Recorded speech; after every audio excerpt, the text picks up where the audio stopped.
And here I was, convinced that Thin Blue Line, former Tucson police officer and SWAT team terrorist Brandon Soften 'em Up Tatum was done proving lackluster right, that he's a bootlicking moron. I thought he was done digging his grave, and that his shovel had broken at the bottom of the ditch. Turns out he went to Home Depot to buy an auger so he could dig more feverishly. You saw when he punched him in the face when he was out of the car, he complied. so a cop got to do whatever a cop believes is necessary to get this guy under control. When you're physically there, your adrenaline is out of control. Out of control. Because you think, I can be killed at any moment right now. I can't see this guy's hands. He got the windows rolled up. Is this going to be my moment? In other words, could I die by unnecessarily threatening people I don't know? And guys, stay tuned because it gets way worse. There's that viral video going around about the guy whose window was smashed. I mean, what could you just because you brought it up? Could you explain to me how that was okay? Because I'm just curious. Yeah, it's okay. Well, okay and justified according to the law is two different things. Michael's right? a bit of a libtard, so I'm just kidding. Tell me. I want to know. No, it's totally fine. I think everybody should question these things and they should hear viewpoints, right? Subjectively, a person may think that it's not okay to strike people no matter what. Subjectively. Objectively, you have to look at the law and the justification for use of force against people at any given time. The totality of circumstances, in my personal opinion, would lead an officer to have that leverage to say, if I believe that a face strike while I'm trying to pull a guy out of the car because he's non-compliant was justifiable for me to execute an arrest, an officer can utilize that force. Now, I don't know if you saw the body-worn camera. They produced the body-worn camera. That's crucial. Okay. They produced the body-worn camera yesterday. The sheriff came out and articulated very clearly what was going on. You mean this sheriff who said it wasn't a sucker punch? Not a sucker punch. Not a sucker punch. Exit the vehicle. And this wasn't a sucker punch? Not a sucker punch. And these weren't sucker punches? What's the fight? Behind your back! I'm resisting! Behind your back! Not a sucker punch. Not a sucker punch. Sheriffs and police chiefs are known to lie to the public to their faces in an effort to fortify the thin blue line of silence and criminality. Brandon, of course, believes the sheriff, but people who know what law enforcement is all about don't believe any cop. And so at the very beginning, they pull up. He was non-compliant. He literally told him, no, I'm not doing anything you told me to do. He shut the door, locked it, and said, send your supervisor. I'm not doing anything. The cop told him 7 times, you're under arrest for obstruction. Get out of the car. Get out of the car. You're under arrest for obstruction. Everything the officer did was according to the law. It wasn't even a violent interaction initially. The officer was saying, sir, you're under arrest, sir. And the officer actually told him exactly why he pulled him over. He said, you pulled you over for not having your headlights on in inclement weather, and you didn't have a seatbelt on. For not having your headlights on in inclement weather. Now, Tatum keeps saying this, but as we've seen, inclement weather is not a term or a justification that's even found in the specific Florida statute. 316.217 governs, quote, when lighted lamps are required, and it specifically says, quote, during any rain, smoke, or fog. Since the stop was not initiated during rain, the cop acted outside of the parameter of his own rights-violating law. Therefore, it was not a lawful stop to begin with, according to their own statute. As for the Constitution trampling seatbelt violation claim, we know cops lie about that all the time too. Remember this Montgomery County, Texas deputy who pulled Miss Maddie over for not wearing a seatbelt that she was actually wearing?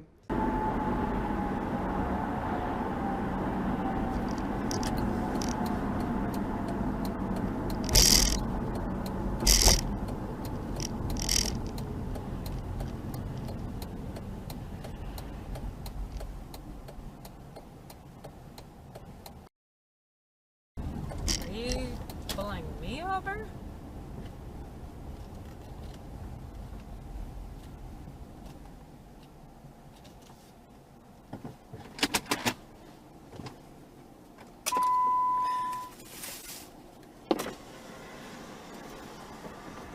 I just took my seatbelt off as a habit.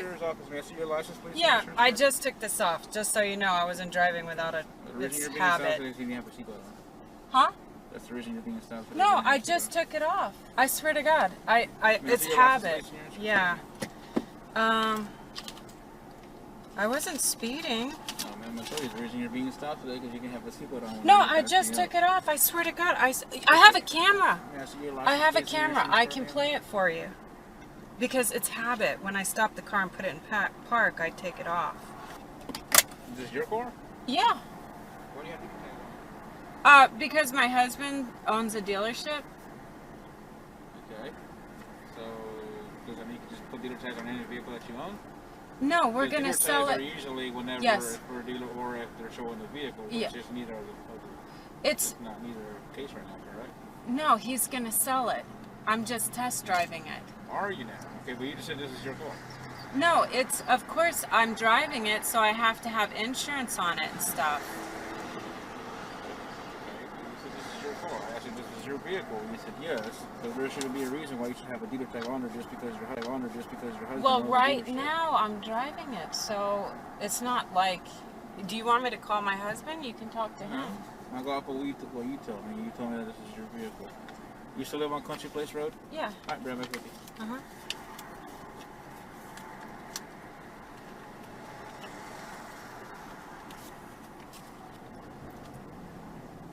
Make sure you wear your seatbelt also. I swear I was wearing. Make sure you also start driving cars at this time. Huh? Dealer tag. Put a real tag on your vehicle, not dealer tag. Okay. Okay, but I swear I have. Okay. We all know that if Maddie didn't have a camera proving she had a seatbelt on, she would have gotten a ticket and the judge would have believed the lying cop over her. Seatbelt laws violate your freedoms in America, and cops lie about those laws all the time to shake down their victims. And Tatum supports these pirates. If badged roadside abusers will lie about a seatbelt to shake you down, or what's been recently exposed in Tennessee, how 609 sober people got DUI records by dishonest cops, well, then they'll lie about anything, and you would be insane to trust them. And the guy was just completely combative for the first several minutes before he turned his camera on.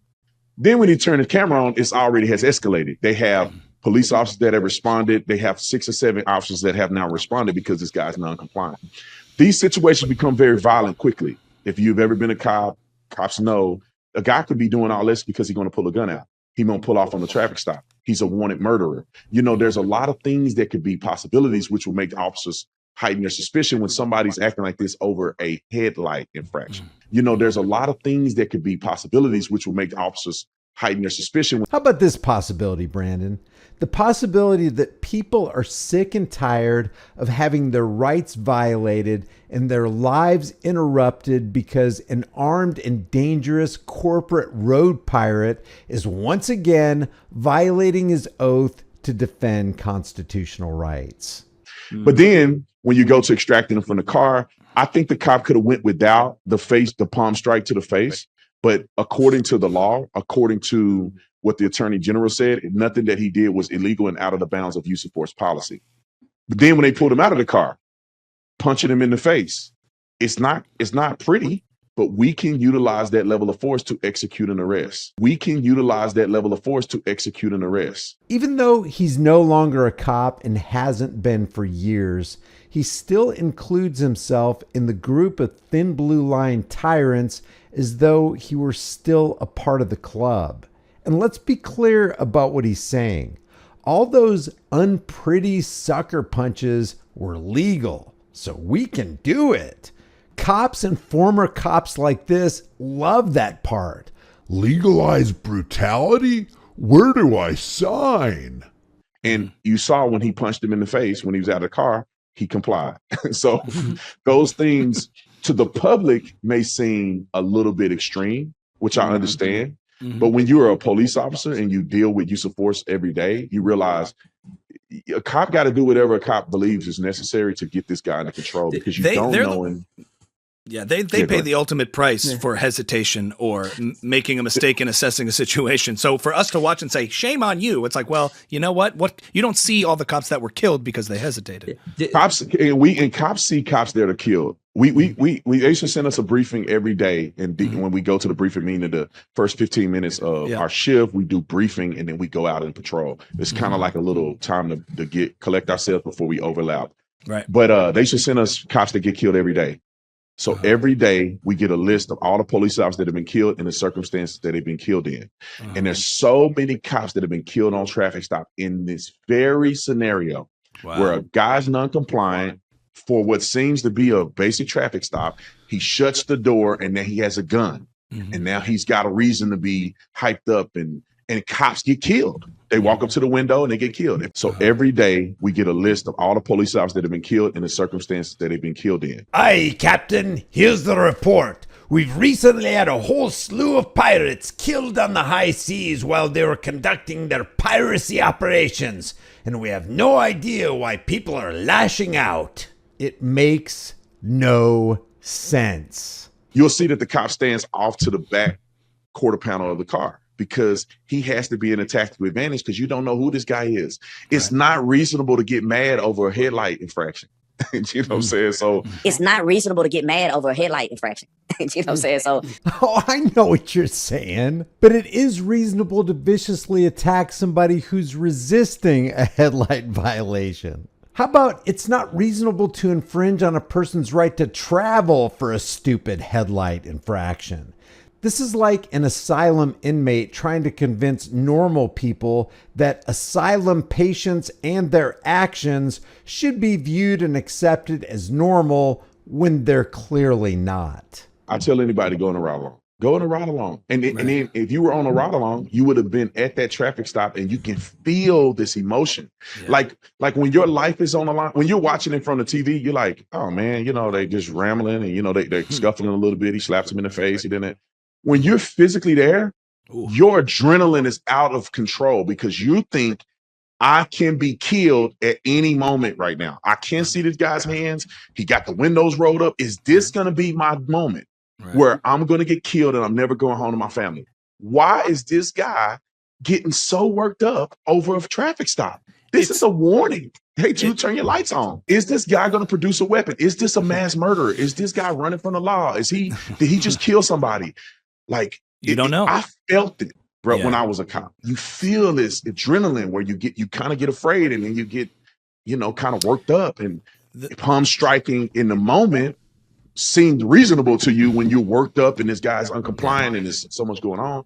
When you go look at it, you go, yeah, he could have went without the palm strike. I mean, why is this guy getting so worked up over a traffic stop? Golly, Beeve. I don't know why in the heck average people are getting so upset and worked up at traffic stops while an armed revenue-generating state agent known for killing people and pets and whose adrenaline is out of control. Your adrenaline is out of control. Is threatening people and interfering with their right to life, liberty, and the pursuit of happiness. Why in the heck would anybody be so worked up about that? Why is this guy getting so worked up over a traffic stop? I guess bootlicking morons will never cease to be bootlicking morons. If you like these commentary videos, maybe you'll like some of my others. If you want to support this channel, you can do it for free just by liking this video, sharing this video, subscribing to the channel, hitting the bell notification icon. If you want to support the channel further, the links are in the description. Grab a shirt, become a channel member, but more importantly, stand for your rights and flex your rights. If you don't flex them, you will lose them, and cops are doing all they can to take them away every single day. I will see you in the next video.